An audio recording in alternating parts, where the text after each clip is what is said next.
Hello, everyone. I will be presenting today on LGBTQ couples versus heterosexual couples within the United States. And this sort of falls into the line of um, like heterosexual individuals or that population versus the LGBTQ population within the United States. So the problem being faced between LGBTQ and heterosexual couples is the inequality and differences that we still have here within the United States. And the ones that the LGBTQ are facing versus, what the heterosexual population is facing within the United States. So a historical overview. In 1624, a man was tried and hung for sodomy within Virginia, back when they were still colonies instead of, fully formed nation. In 1649, there was the first known lesbian activity, and it was when Sarah White Norman was charged with lewd behavior with Mary Vincent Hammond in Plymouth. In 1749, Thomas Cannon published The Defense Against Homosexuality, and that was sort of the first defense of homosexuality, and it was written as ancient and modern pederasty investigated and exemplified. That was the whole found title, translated in, modern day. In 1779, Thomas Jefferson made sodomy punishable by mutilation instead of death. It used to be punishable by death before then, but they changed it and made it punishable by mutilation. And this was for men or women. So, skipping ahead, in 1924, Henry Gerber formed the first gay group, and this was called the Society for Human Rights, but it was quickly shut down. And this was in the United States. It was formed within the United States, but it was shut down fairly quickly. In 1952, Kristen Jorgensen first publicly came forward as transgender, and that was the first American who publicly came forward about being transgender and speaks openly about her experience and everything that she's gone through to get there, such as, her confirmation surgery, hormone replacement surgery, and um she caused an international sort of sensation about just being the first visible transgender person in media. In 1970, the first Gay Liberation Day parade was held in New York City. And in 1973, the American Psychological Association voted 13-0 to remove homosexuality from the DSM-2, which it it sort of continued to be seen as a disorder until they finally got rid of sexual orientation as a disorder in the DSM-3 in 1987. So it did take a while for it to be removed. And then the last bit of portion would be the 1980 when Democrats added gay rights to their platforms, their speaking platform during the Democratic National Convention.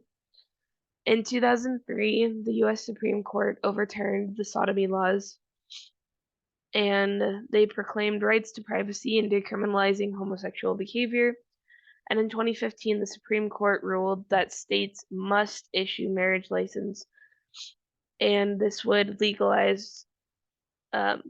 this would legalize marriage between same-sex couples within all 50 states. And that's kind of up to where we are now. There's a lot more, and I encourage anyone interested to go and look back at that because there's a long, long history of all of that until now. So the next thing I'm going to be getting into would be some of the sort of narrative behind everything, the dominant narrative. Starting out, this was actually found before I had even started my whole discourse analysis. This was like brand new. I found this not too long ago. As you can see, it was published the 10th of April. So this whole controversy is based around Dylan Mulvaney and Bud Light, um, and Kid Rock. And there was also a lot of other people doing this. It wasn't just Kid Rock. I've seen tons of other people like running over just cases of Bud Light with their cars.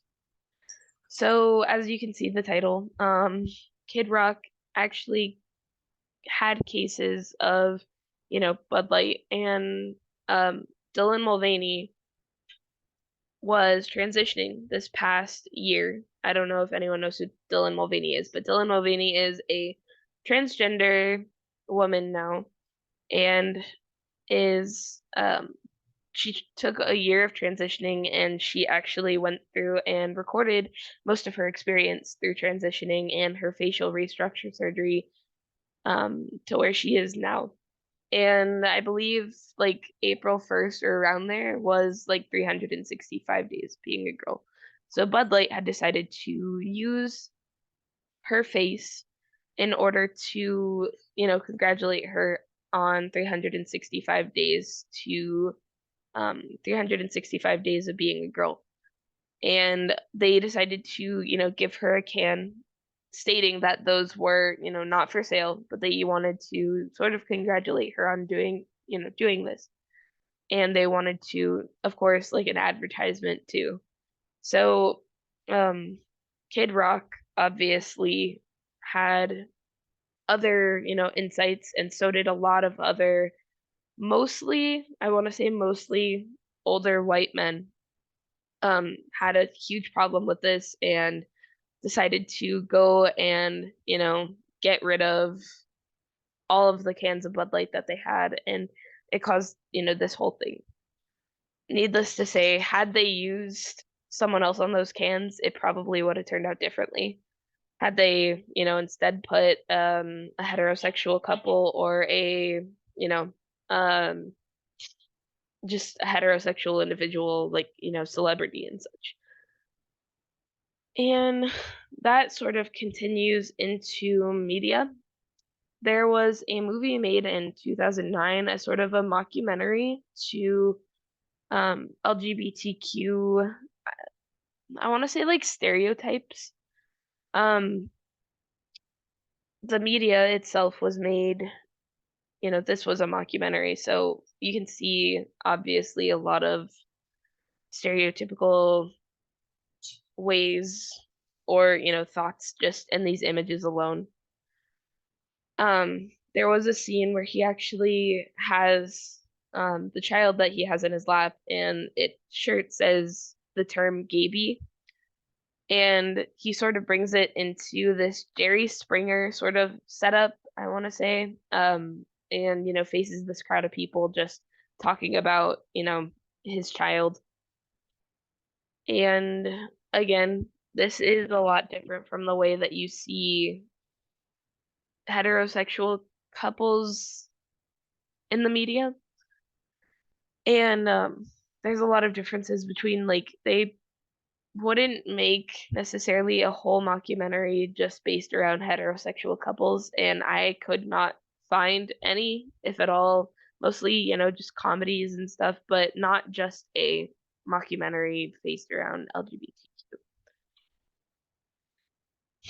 So my second example of this was back in June of, I want to say, 2022. Yeah. Um, but when Disney brought out Lightyear, and they had put a LGBTQ couple, and I believe had a kissing scene between them, and it caused this whole controversy of people not wanting to go see it, people saying that a lot of the comments were based around like they shouldn't have done this in a kids movie. Uh, I don't a lot of people actually didn't end up going to see it, or had like a protesting around that. And um, it just goes to show you people had asked for more, LGBTQ incorporation in Disney movies from the LGBTQ community. So it shows like a step forward, but also sort of a just a you know, a struggle between especially Disney in order to make, the LGBTQ community included, but also, heterosexual white men, or like, not stereotyping all people, but just a lot of people who aren't for that to not want to go and, support Disney anymore. But a lot of their movies leading up to this have been strictly heterosexual couples seen in their movies. Like, again, and these are just my examples, but Tangled, even all the way back to Hercules and Frozen. Continuing this, there was a straight pride parade in 2019. This was after a LGBTQ parade in that area, and I believe it was around mostly Donald Trump, and when Donald Trump had been in office. And so they went and did a straight pride parade, and their motto was "It's great to be straight," showing that they want to, take something that the LGBTQ community does out of, you know, pride for their um just their community and population. And the heterosexual community wanted to turn that into something that wasn't, special, and copy that, and it caused a lot of controversy on that end. So continuing to the perspectives, there was someone that I had interviewed that answered all of these questions. And the starting one that I asked was, what are your thoughts on the media representation of LGBTQ individuals and compared to heterosexual individuals? Their answer was along the lines of disgust when it came to the representation of media of the LGBTQ community right now compared to heterosexual individuals. And then she brought up a lot of information about like companies containing celebrities and supporting the community, but a lot of like consumer backlash and anti-LGBTQ consumer backlash, and a lot of the like progress being made in advertising with LGBTQ individuals, and trying to use more um more transgender celebrities, more just openly LGBTQ celebrities in the advertising industry. The next question I asked was, what emotions are coming to your head when thinking about the recent laws coming to sight about transgender individuals? She stated that her heart broke thinking about the laws that are trying to be pushed to detransition children, as well as to stop transgender medical needs, um, and how the steps that have been like leading up to having a good setup for transgender individuals and the LGBTQ community as a whole have sort of been taking steps back slowly, and just deprogressing, I guess would be the right idea.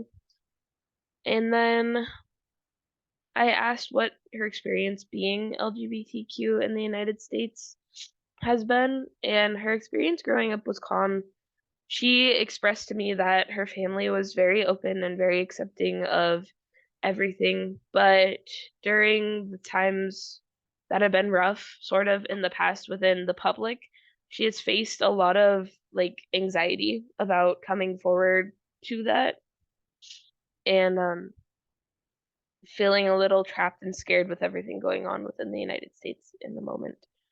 And then what do you think the process of adopting for heterosexual individuals versus LGBTQ individuals is like?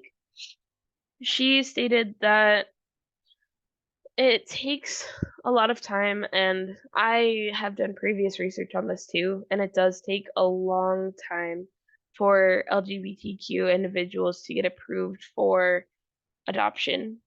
And a lot of companies do it, or agencies, I should say.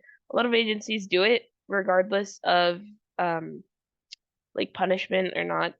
They do it, they slow down the process, they do a lot to not get get the LGBTQ couple that child.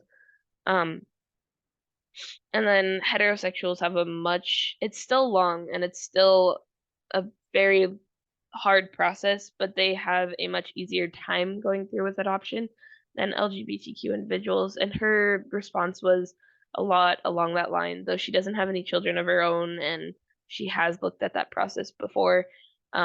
It is much different. So next, I will be moving into interdisciplinary views. So within economics, and this was really interesting to look into. They looked at the wage differences and like employment status of different sexual orientations. The main one that they looked into was transgender individuals, and they found that they had higher rates of unemployment. However, they did state, after looking into all of this, that a lot more research was needed to actually sort of find more details. This was done back in 2021, so they did state a lot of bringing in some of the newer Supreme Court orders and seeing how those worked. The one that they mentioned was Bostock versus Clayton County, and I didn't do much looking into that, but um, they stated it was facing a lot of um, just unemployment, like inequality, I guess would be the right word to use. Like unemployment, inequality, and employment inequality, and like opportunities. So philosophy. This one I found was very interesting to me, especially. I love looking into sort of advertisements and media and just this whole topic as a whole. So it's not just Johnson and Johnson, I will say, but the article that I looked into was facing most of their research around Johnson and Johnson and their specifically their Care with Pride program. And I noticed, and I want to say that there are a lot of people that do this. And another one of the sort of companies that I I don't know if it's necessarily a standalone company. It might be under J&J, but another sort of way that they're doing this is the packaging on sandwiches in M&S food. So this is based around and bear with me because I might say this wrong, the commodification of products. And within the article, I actually found a quote that sort of sums it up really well.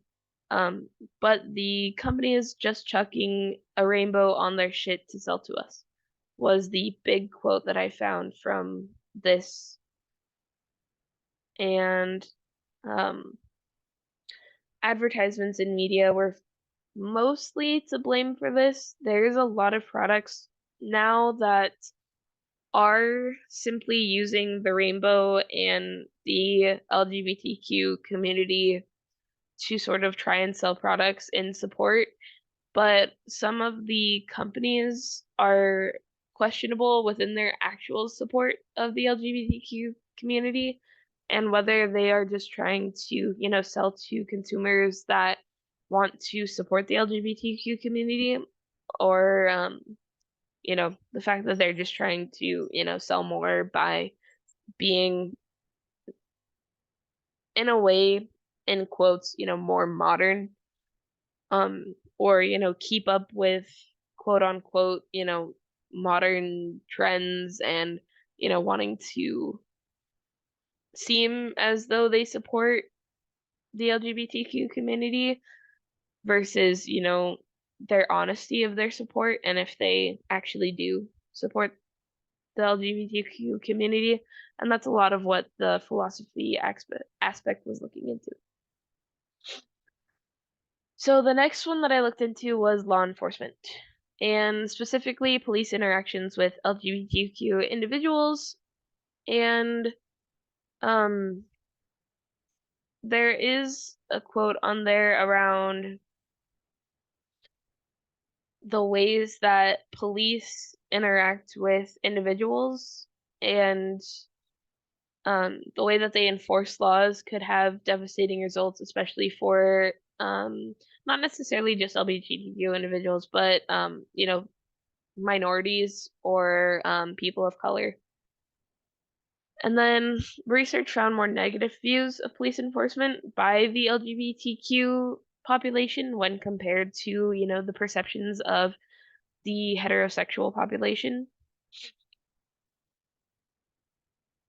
And there was a like application sort of aspect to it, and the fact that they are bringing more queer ideations and applications into criminology. And I want to say that they stated that they were going to incorporate some LGBTQ sort of courses and practice within law enforcement and criminology, but they stated they wanted to begin the practicing of applications to better a treatment for the LGBTQ community and for law enforcement to have a better relationship with the LGBTQ community, and of course, inclusive of minority relationships as well. So, health was an interesting one for me when I was looking into this. I found that during COVID-19, and there was a few articles on this, the LGBTQ community and minority or BIPOC had a lot of unmet needs. And of course, this would also go with, um, facing their medical needs, first of all, their medical needs and things that they needed for whether it be like their transitioning or their surgeries getting pushed back or things that really had a toll on mental health. And then, as well as this, there was a lot of diminished services due to barriers. So, sexuality, gender identity, and being able to go somewhere, they might feel comfortable rather than, having to go wherever they need to go and hoping that they get the right care because of, all the closures and all the just wanting to be careful. And this is a little bit different from heterosexual individuals because they had more access to, care and they didn't need that. Well, I want not everyone, but I want to say a lot of people didn't need like, special care, obviously. They're um like cosmetic surgeries to make them to help with dysmorphia and stuff like that. Um and then there was also a decrease in the amount of mental health services offered. And this was sort of a toll on everyone, all youth, but they found that LGBTQ individuals had a lot more hit in this, but there was a lot of mental health services that weren't offered, and then it was hard to find some affordable for low socioeconomic status, and then a lot of school closures, which also meant that any population of LGBTQ youth and, as well as heterosexual youth had a lot less service that they could go use, such as, school mental health services. The last interdisciplinary view that I was looking at was politics, and this was mostly based around. This had a lot of different things that I wanted to incorporate. The first would be the detransitioning of youth, and the fact that there are some laws wanting to be pushed right now that would force some kids to stop receiving their medical care and sort of detransition forcibly from, um, their gender now to their biological gender. Um, and then there was a lot of debates going on within this article about whether or not religion has stepped too far on LGBTQ plus and has been influencing some laws that are being pushed. And then there was some queer activism responding to um, religious right, I believe is the title of their company, and using satire within their responses to what religious right has been doing.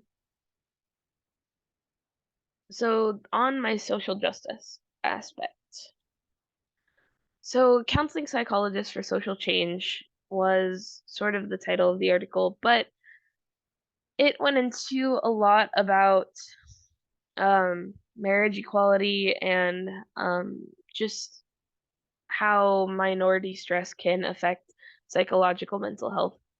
And they found marriage equality relevant to counseling because in denying marriage, it can cause stress that affects mental health of same sex couples and LGBTQ individuals.